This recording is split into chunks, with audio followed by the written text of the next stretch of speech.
that's part of. Yeah, so it's in Okay. progress now. So Okay. I will So, do a quick introduction. I'll do this. I'll go okay. across the screen like this, and that's when I'm going to start, and then I'll edit it afterwards. So Right. Brilliant. if Okay. you're good and ready, Yep, I think so. I've got my lipstick on and everything. So, got your blusher, you got that lot. yeah. Okay, then let's go. Okay. So this evening, everyone, I am really, really honored and privileged to be interviewing one of my favorite players in the 40 years of playing pétanque. That is the legend himself, Mr. Simon Bird. Welcome to Pétanque Interview, Simon. Yeah. Good evening, Kevin, and everybody who's watching. And yeah, I'm looking forward to an intriguing chat. Well, let's hope that this interview will be just as successful as the other interviews that I've had. But just to give a little background about Simon, I've been playing the game 40 years. Simon's been playing, I believe, even more, and has won national titles, doubles, triples, shooting, veterans titles, multiple world championships, North Sea championships. So today we are really in the presence. Well, I am of greatness in our sport. So, Okay, thanks, Kev, for that. but Yeah, but at the end of the day, we're just simple players, aren't we? And that's, exactly. yeah. So tell me, Simon, where did it all start and how long Um, exactly? right, 1980 was our village was twinned with a town in France, and that was a thing of the 80s, these twinning trips. And I was going off to France, and they were intending to have a pétanque competition there. And a few of the local members of the local pétanque club were going as well, so they invited me along, um, sort of just to give me a few tips of how to play, how to throw in the hopefully in the right direction. Ended up going to France, played with this French guy who was pretty good, and actually we ended up winning. And then that you get hooked, and then think, oh, this is not too bad a sport, and it had a lot of good things about it. Mixing with people, it wasn't so great challenging physically, but and also with pétanque, if you want to play, you can play. At the time, I was playing a lot of cricket, and you put your name down at the start of the week, and you might get a game at the end of the week if they were short. So pétanque sort of filled a gap in a way, and so 45 years later, here we are. It's amazing. Yeah, And it's it's fascinating when I sit and look back because I remember my first competition was the day of Live Aid, and it's very memorable for me because I got right the way through to the final, and just to make the story very short, I was always taught at the early days, if a Boule is on the cochonnet, you shoot it out. yeah. So we're playing doubles and we shot 6 times, casquette 3 times and missed 3 times and lost 6 points. And it was a big, big lesson for me. Yeah, I think we've all been there, and yeah, you have to learn as you go along. You have to learn to lose to be able to come back and win gracefully. Yeah, It's that's one of quite. the big phrases that I use always to everyone and has been recurring in every interview with different people. Learning to lose is the starting point because, as you said, Yeah, gracefully, but yeah, picking apart the lessons, they're invaluable. yes, yeah, yeah. You lose, but by losing, you learn more. Exactly. If you walked in and won everything, you wouldn't learn anything, and yeah, you sort of learn. It's a slow process sometimes, but yeah, learn to lose. Then you go back, practice, work out where you went wrong, try and put the new things in practice, and you come back, and here we are, where we are.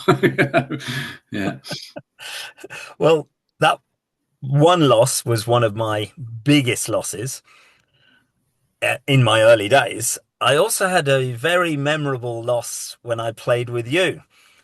yeah, And if you recall, it was the national triples final. Yep. Yeah. Over to you. Tell everyone. Well, 1990 something. I can't remember exactly the year, but yeah, I think you were playing with Nick and the brilliant youngster Chris Creed, and I don't think Nick could make it, so you dragged me in, and somehow we got through to the final. But yeah, and somehow we didn't win, but those are the days of mixed competitions, big competitions, and still to get to the final in those days was a major achievement. And yeah, unfortunately, we didn't win, but there we go. We kept smiling, and We did. yeah, And Chris, as you said, was a great young player. We yeah, were also young. My memory of that day was choking. yeah. Yeah, not And really, but no, we lost to a very good team in the final, yeah, and you got to remember a lot of the teams that were there as well that didn't get to the final. You know, sort of Max and Sebastian were there, and yes. a lot of the good teams, but we got through and nearly won it. Well, you're being Yeah, very kind. yeah, I remember saying to you, I don't know what's wrong. I can't release the ball. I can't point what's happening. And my head, I knew exactly what I wanted to do. I knew yeah, exactly how to do it. I'd been playing for years, and it whether it was the awe of my first national title and the potential, because we had a very good team that day. yeah, But I learned very hard lessons that day that never affected me after that. And I think once yeah, you're in that arena, the embarrassment and the feeling of letting you guys down and myself down was so big that I used it as fuel. yeah. But you look back and you play as a team. You don't point any fingers at anybody. It's a final, and different things happen in a final, but you play as a team and win and lose as a team, and that's the important thing. And but That's 40 years later, we're still smiling about it. So I won't yeah, sleep tonight with the memory. no, yeah, It's interesting you brought up teamwork there, because one of the questions that I put to a lot of the people that I'm chatting to is, what does teamwork mean to you, and what do you value in a teammate? value in teammate. I think the most important thing in a teammate is honesty, and you play as a team. You have a set. You have your pointer, middle, shooter, and sometimes it's not working, so you have to change round. And the honesty comes if somebody says, "Well, I'm not shooting very well. Can we change?" Or "I'm not pointing very well.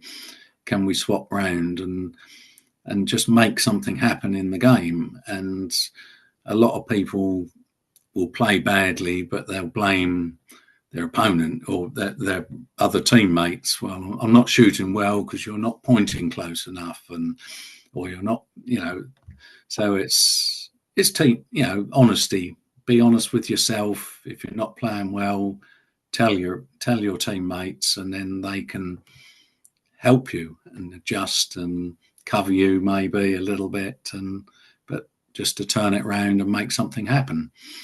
Yeah, And and that's what do you value in a teammate most of all, apart from honesty? yeah. So that is probably one of the most important. Obviously, if you play with people a lot, you understand them, how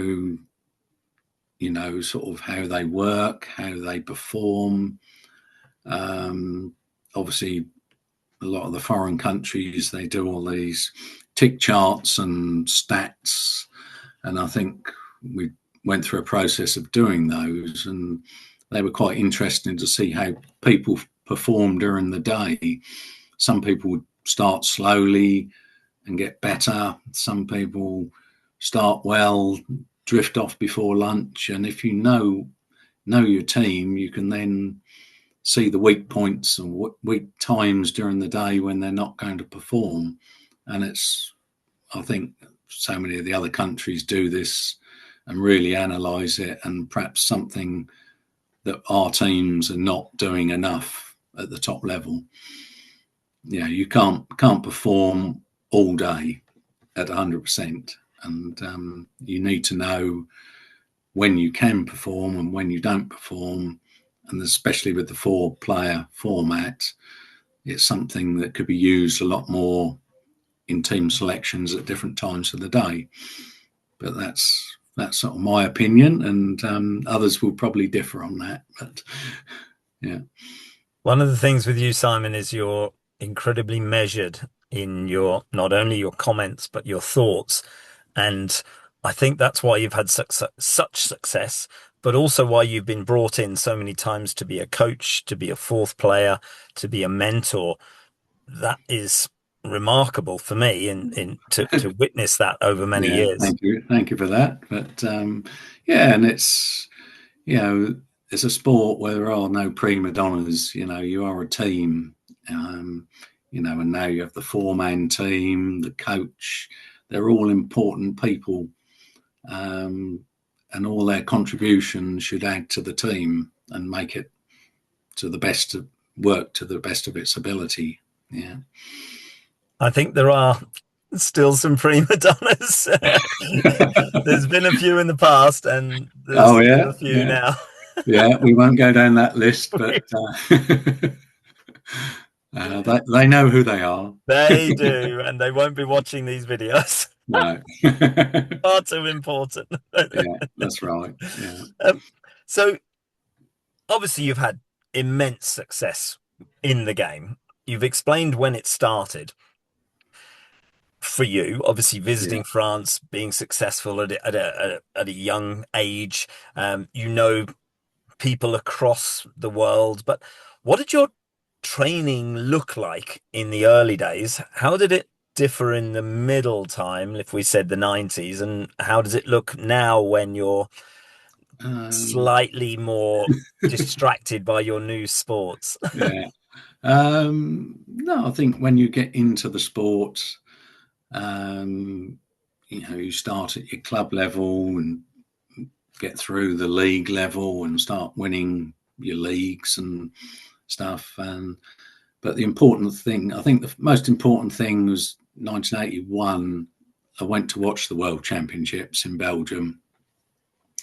And, anybody who's been to see the World Championships, sitting there for 4 days is not an easy thing on your backside. But, I sat and watched and studied the players and how they approached the game, the calmness, each shot meant something. And, I was lucky enough at the time. There's 2 very good Norfolk Square teams there. And little Dougie Curtis came over, he'd been played. They just missed out getting to the top 16 and we got chatting, and he was obviously, when you play in these big competitions, it's always nice to have supporters and you try and encourage them. And he came over and he said, "Oh, what do you think of all this?" I said, "Yeah, it's great." And he said, "Well, do you fancy going and playing one day?" I said, "No, that's way above me." He said, No, you just keep going. And I think I came back from that and won a big singles competition in the Braintree League. In those days, it was quite a big event. Big league, Braintree. Yeah, big league, and knockout singles with the 80, 90 people that started. And then the following February was the Great Towlands competition. And you turn up, you're practicing, and Doug walked along. "Oh, hello there. How are you getting on?" And he knew I'd won that Braintree singles, and so there was, something clicked with me and him there. And then you got to know, the Barry Scotts and all the Norfolk Square, and perhaps they saw something in me that I didn't see, and they encouraged me, asked me to sort of join them or play in a competition. A few months later, I played with Sylvan and Richard Elvin, and that was the start from then, sort of it just boomed in a way, and you start winning competitions, and I wouldn't say get a reputation of winning, but it all builds from there. But that's when the hard work starts. You then have to put in even more practice. If you're playing with those sorts of people, you can't let them down. So you need to be practicing 6 times a week. That was the normal practice regime. You play on a Sunday, rest on the Monday, the rest of the week, half an hour every day, practicing your shooting, pointing. And, it's hard work. There are some players that are naturals that don't need to practice, but the majority practice hard. I think one of the Espars trips, we were talking to Tyson Molinas, and he was saying, he practices every day, 4 hours a day, and that's why he's at the top. And it's no luck, it's hard work. And it's just, if you put the effort in, hopefully you get the rewards. Yeah. Reminds me of the saying of the harder I work, the luckier I get. Well, that as well, yeah. There's I think a golfing Gary Player golf statement in that, but very famous quote, but exactly. It does work. So what did I'm really curious as to what your practice looked like, because a lot of people just think throwing ball up and down and shooting a few, pointing a few, oh, that's okay. It doesn't cut it at the highest level. What did it look like for you? Everybody's training regime is different. I usually go to the terrain or a bit of rough ground, 3 balls in hand. You just look at a stone, point to it, and then shoot twice. So you're pointing and you're shooting. In that way, you can throw a lot of balls in a short amount of time. And that, for me, that worked. Different people have different techniques, and you try different things, different styles, how you throw in the ball, different back swings, how you're standing different. But the more you practice, you get in your own technique and style, and if it works, you carry on with it. Yeah. You always had a very unique style, Simon. Thank you. I don't think I've ever seen anyone replicate that. I've seen people try, but no one has replicated your style. But it was very fluid, and it was always a beautiful release that was controlled. And that only comes from years of muscle memory and honing that style. And people chop and change. I'm going through a chop and change at the moment. I had some training recently. After 40 years, I still went to the CIEP and said, help me with my game. That's a humble thing to do. No, everybody can still learn, and that's the important thing. Yeah. Always learning all the time. Yeah. So you mentioned finding a rough bit of ground, and that's music to my ears. I used to do exactly that. A lot of the game these days is almost, in a lot of terrains, not knocking anyone, but because I understand it's to bring in new players, but it's become dumbed down. It's become dead flat, very easy. Coptall style, if you remember Coptall, we played there many times. And it doesn't benefit players, because you can look very good on very basic pitches, and then suddenly you're put on a rough terrain and you look really poor. And it is very, very difficult. We've got friends in Holland, and if you ever get a chance to go to Puck in Holland, the facilities there are, second to none. And they, their club, there's 200 members, of which probably only 10, 20 are of the top standard. And indoors, they wanted really rough terrains, but the majority of the club wanted smooth, easier terrains. So they had to bow to the majority, and yeah, it's a difficult one. But and at the end of the day, you need people playing, and you can't frighten people away with very technical terrains, as I would call them, because they won't enjoy it and they'll walk away. So you need your up and down straight terrains to get people into the game, and then the top level will find the rough ones and they'll work towards playing on them. Yeah. I see the same in my club in France, in Cherbourg. The Yeah. indoor terrains are really difficult to play on. The Yeah. outdoor terrains are just like Coptal. Yeah. So, and it's fun because you can do really, really well. And it's quite a leveler where everyone is good outside. But Yeah. then the better players, as soon as they come inside, they dominate and you can get Yeah. exposed very quickly. Yeah. And Taken out. Yeah.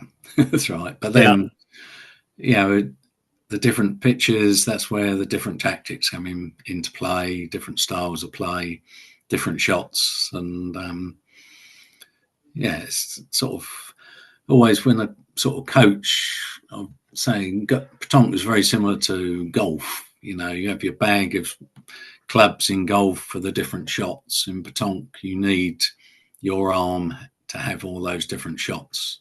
Otherwise, you can't play. You can't play with a putter, can you? Yeah. it's a beautiful analogy because so many people just have maybe a demi-lob or they roll, but you need to be able to do demi-lobs, roll. You need to play with right spin, back spin, side spin, a high Yeah. plombe, just to think about pointing. With shooting, you've got to be able to Yeah. raffle when you need to Boule when you Yeah. need to, Tir Yeah. de Fer when you need to. It it's a whole box of frogs that all of those Yeah. things need to be worked on. How can I Yeah. help? Oops, sorry, you can't help. So, All right. so Yeah. yeah, and that's where the practice comes in. Yes. Yeah. And it's knowing the terrain. You look at a terrain and you have to work out what a good ball is. Some pitches 2 inches away is no good. Other pitches, I remember the first World Championships I played in Andorra, and we watched the French team, Daniel Wazan, first game. We thought, we'll go and watch him, see how he plays on this. It was a really rough pitch. And he put his first 2 balls off the end of the pitch. And this is the best pointer in the world at the time. And then you think, we're in trouble. But that was a pitch. If you got within 4 foot, that was a good ball. But as you say, a club terrain, 6 inches is not a good ball. So, and that's where your tactics and know-how, you analyze the pitch and what's good and what's bad. Yeah. And a lot of us in these interviews have been talking about the landing spot being imperative. And for me, it isn't just the landing spot. It's that's hugely important, but it's actually being able to play the ball in a way to hit that landing spot to get the result that you want. Yeah. And that might be different to your normal shot. And Hervé, I chatted to Hervé the other day, and he said exactly this at a world championship. He won a particular game by picking the spot, hitting the spot twice, and then getting his teammates to also hit the spot. And they won the game through just choice of landing spot. Yeah. And if you find a good landing spot on some pitches, you have to be able to have the range of shots to land on it. And it's no use, well, I don't land there normally. Well, that's where you've got to land, and I think that's a big difference between, sort of the club player and the national player. You have to sort of adapt and use everything there to help you on the pitch. Yeah. So you mentioned World Championships. I pretty much lost count as to how many you've been to. I think it was 5, only 5, but I was lucky enough to do 5. It could have been 10, but I was very fortunate to go a few times. Yeah, definitely. And obviously you've done European veterans, and you've had different teams over the years. Oh And yeah, it's, yeah, mixed and matched a lot, and yeah. yeah, probably, yeah, probably played with more people than most as such, but Well, in 45 years, that's yeah, pretty normal. I suppose So I'm quite lucky that a lot of people have carried me over the years. I Yeah, mean, your most recent successes, I would say, European veterans, yourself and Matt and Cliff and Mokta, yeah, you took France right the way to the yeah, wire. yeah, Tell, I'm really interested, really, really interested. You've got the TV, you've got all the spectators, you've got yeah. all the pressure, internal pressure, exterior pressure, the expectation of the country, of all your friends, all your family. How in the world did you deal with that and perform so remarkably well?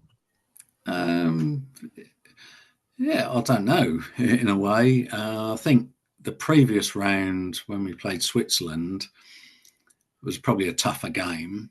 There was more pressure because we got in a position to win, and yeah, and that was tough to get over the edge, and especially for myself. And but then you, in those sort of competitions, you sort of walk off, and 10 minutes later, oh, you're back on the show pitch again against France. So you don't have any time to sit and analyze who you're playing and how should we play.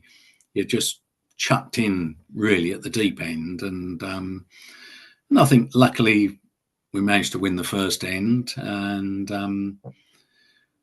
they absolutely hammered us, but we made them work hard. The stats, once again, the stats from that game, I was playing in the middle and I didn't shoot once in over 2 hours. The French were just pounding us, shooting well, and we just had to point well, which we did. And Pizzino playing in the middle, he was shooting every end, and he missed one shot in 2 hours, and that's, once again, that's where the stats show the type of game. We just had to work hard just to stay in the game, and you have to make those points, and they're putting the pressure on all the time, and you just hang in there. There's no, you get into a zone maybe where there's no pressure. You're not thinking about who's watching the game or the cameras are on the game. You're just focused, just trying to get your next point in, or just trying to stay in that end. And yeah, and come the end, yeah, I think we were a little bit unlucky not to beat them.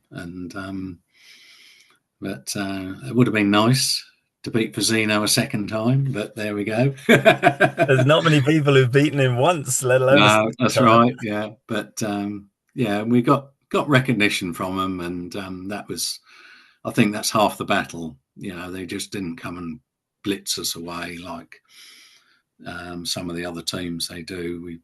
We gave them a good game. You certainly did. Yeah. It was remarkable to watch, and I've No, watched thank it you. Yeah. probably 6 to 8 times Right. Yeah. just so that, in actual fact, here's something that I'm thinking of, and you can tell me if you think it's a good idea or not. There's some copyright issues with people who have to get their permission. But what I'm thinking of doing is taking old videos and doing my own English commentary over those videos. All right. Yeah. Sometimes if I know the outcome, but other times where I really don't know the outcome. Yeah. Obviously, I've Mm-hmm. got to get permission. I think it would be interesting because the reason I started this channel, I got so frustrated with everything being in Yeah. French. So Yeah. That's right. it's, Yeah, and I think also looking back at those games, I've watched it several times, and you look back and you think, well, we should have done this and we should have done that. I think there was one end, they had two balls quite close together. Do you shoot the double? But then in the modern day games on the show pitch, you've got the umpires there with a stopwatch, and you have other minutes, but they're constantly in your ear. You've got 20 seconds, and there's no time to really consider what to do. It's all very spontaneous, and yeah, we made mistakes in that game,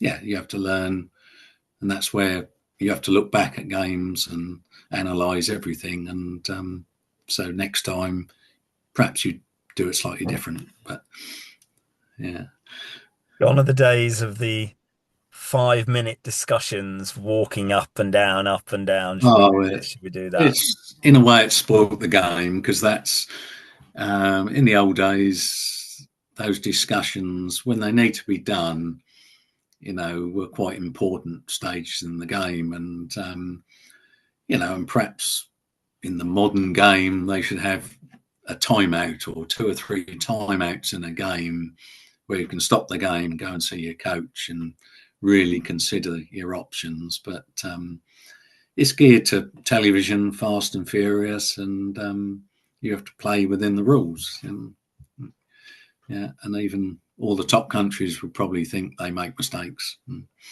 Listen, I think the timeout is a great idea, especially as people have to be mic'd up now. You could Yeah, hear the discussion with the coach and then you yeah, could agree or disagree. I yeah, distinctly remember watching live one particular World Championships and Fazino and Foyo having a big argument in the middle and yeah, back and forth, and choosing the shot. The shot was played. They got the outcome they wanted, and the yeah. argument continued. They wouldn't let it lie. They just kept bickering and bickering. Yeah, but that's a Foyo thing of putting the opposition off.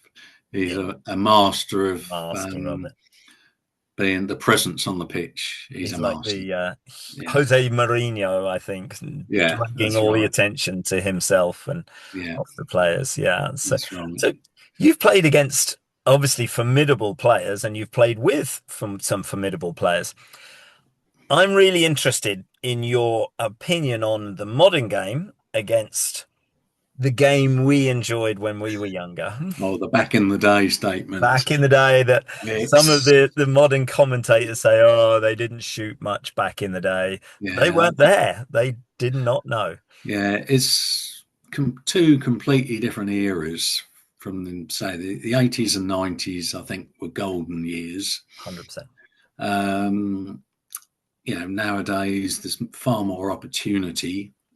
We didn't have European Championships and Euro Cup, and but European Championships, singles, doubles, mixed, and all we had, the North Sea and the Worlds, and even the Worlds in back in the day. France would have 2 teams, and if they were winners, they'd have 3 teams. Yeah. Now the chances of playing France are minimal. And back in the day in the World Championships, you had the big leagues, big pools of 7, 8, 9 teams, and to get in the top 2 to get to the top 16, I think was quite hard. And now the Swiss scene, you get a better chance to progress, whereas years ago, like sort of going back to Andorra, our pool or league, or however you want to call it, there was 7 in our league, and our first 5 games was Thailand, Tunisia, Spain, Belgium, and Algeria. All easy And games then.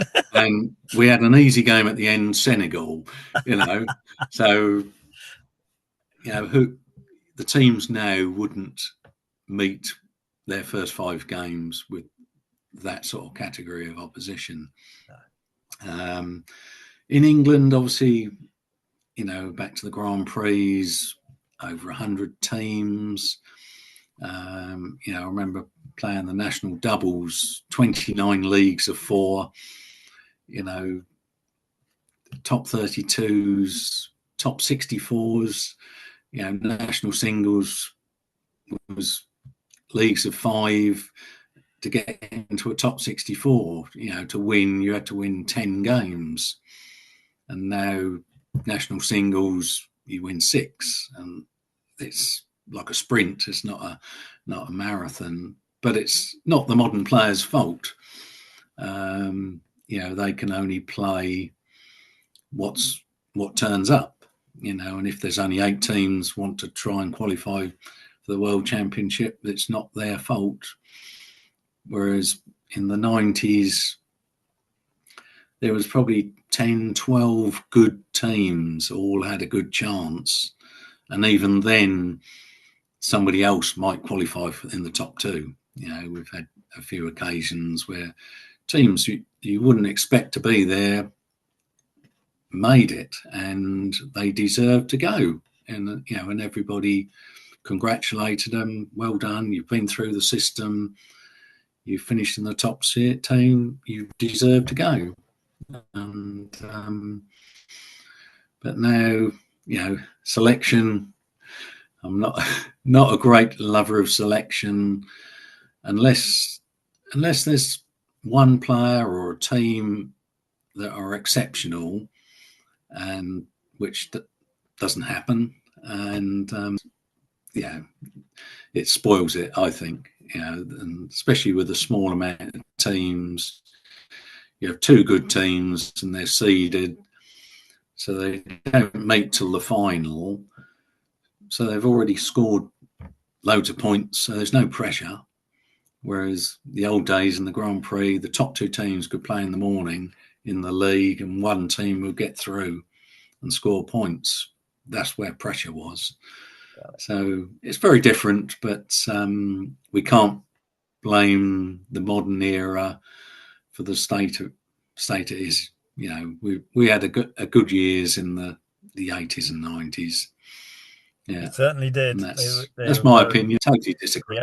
Yeah. No. Listen, I agree with you. And there used to be. I distinctly remember my first Grand Prix in Copthall and various other, and then the Pier d'Or events and the Ricard events and the Pernod events, and there was an honour. You'd go to the nationals in Copthall, for example. I use that because it's the most memorable one. Yeah. And if you got through to the last 64 or the last 32, you would come home with pride. You'd say, I got through to the main out of 140 teams, and we got through to the last 32 in the country. And it was, and you get a bit of metal and a bit of wood, and it meant something. And you'd strive to do better each time. Yeah, and I think the early days, the Grand Prix, I think one year I got through to the last 16, so you got 2 points, Yes. And I went to the next Grand Prix, and you look at the list, and you're top 50, and you've made it. This is it. I've done well to get in the top 50, and now it's. That doesn't happen. But it's a strange one, because you can say I came 10th in the country because there were only 10 teams entered. It's a sad situation. So what do you think? We'll get a little controversial here. What do you think has caused that demise? Is it because players have to pay a portion for themselves now if they qualify? Is it because people are fed up of losing and not winning, or? I'm not sure what, whether there's less people with ambition. The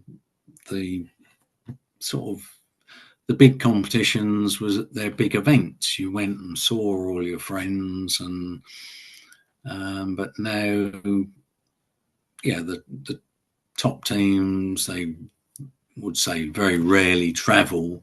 When the early 80s or in the 80s, we'd travel, 3 hours to a club competition just to play. But now it's hard work maybe for some of them to travel. It costs. It was costly back in the day. We all had to go to work and travel and put petrol in our cars. But it's difficult.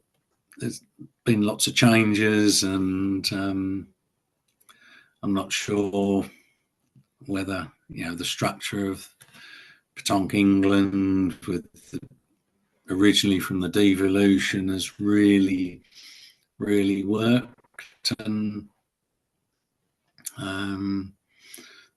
the whole structure, too many new regions. You look back to the 80s, we had 3,000 members and 6 regions, and now we have 76 regions and 2,500 players. So, back in the day, regional competitions used to be 60 teams, 2 days. A regional competition now, you might get 5 teams, which is, I don't think that's good for the game. And there's no, yeah. You can't escape the numbers. That's the thing. Yes. You're thinking. Yeah, well, that's right. No. You've often helped. I've seen you mentoring and helping, and you've always got time for people. You're always a gentleman in the game. Thank you. How do you think that has changed over the years? Because it's almost like certain players don't want to share, but other players are very open to sharing and evolving the game. You've always been one very keen to share and to promote the game. And as you got brought in by Norfolk Square, do you see differences nowadays as well? Yeah, I think, in those days, Norfolk Square, were the top club, but they encouraged new people. They were always looking to encourage people. And I think now some of the top players, they only play with their top players. Yes. They'll only go to a competition if they're playing with 2 good people. They don't turn up and play with a couple of ordinary sort of club players. And I think that's not good for the game. And once again, even regionally wise, the interregionals, people crossing their boundaries, playing for different regions because they're playing in a strong team. And personally, I think you should play in the region you live in, but that's a very controversial thing, and that obviously leads on to the Euro Cup as well. Let's get all the strong players together, with the seeding, and then we don't have to do much apart from it's changed. But I think back in the day, Norfolk Square did encourage a lot of young people into the game and played with them, encouraged them, spoke to them. And perhaps nowadays the top players, they haven't got time to mix with people. But is that a modern thing? Post-COVID, people don't mix. And also the smaller competitions, people are going to big competitions. It's bizarre because then you have Coates in Cambridge that's coming up in a couple of weeks. Every year sold out, 100 teams, no problem. All different levels, leisure Boule, top players, international players. The people will play if you have the right encouragement and the right desire and the right competition. Yeah. So and whether rules and team strip, it's perhaps it's good for the game as far as promoting it, but lower down, is it that important? Just get people playing. Exactly. Let them play, and if they take more than a minute, let them play, and if they put the circle ups the right way or the wrong way, does it really matter? Or in our league, we still play. You throw the cosh, and if it's slightly short, you just kick it on a bit. But, that just encourages people to play, doesn't it? Exactly. So you mentioned Norfolk Square, and back in the day when I was aspiring to be a good player, the main purpose for me was to get battered as much as possible. And I was on the receiving end of plenty of batterings from Norfolk Square and times where I thought I had you in my hands and ended up losing. But the one time I had a victory, Yeah. suddenly my game went from here to here to here to here. And then you guys in Norfolk Square came after me and invited me in to the family and the fold. And it was it was a major achievement for me in Yeah. my pétanque game because I felt, right, I've arrived now. Now I need to perform. And you've had the same thing where Dougie brought you in and Max Jorda and obviously Barry, it was a formidable team. We used to turn up and win, just people say, "Oh no, we've got Norfolk Square," and they just give up. Yeah. That's right. Yeah. And that is power of cohesion and team, I think. I mean, Yeah. have you seen anything like that since? The only thing close to it may be Bulldog, I think. Maybe Meadow.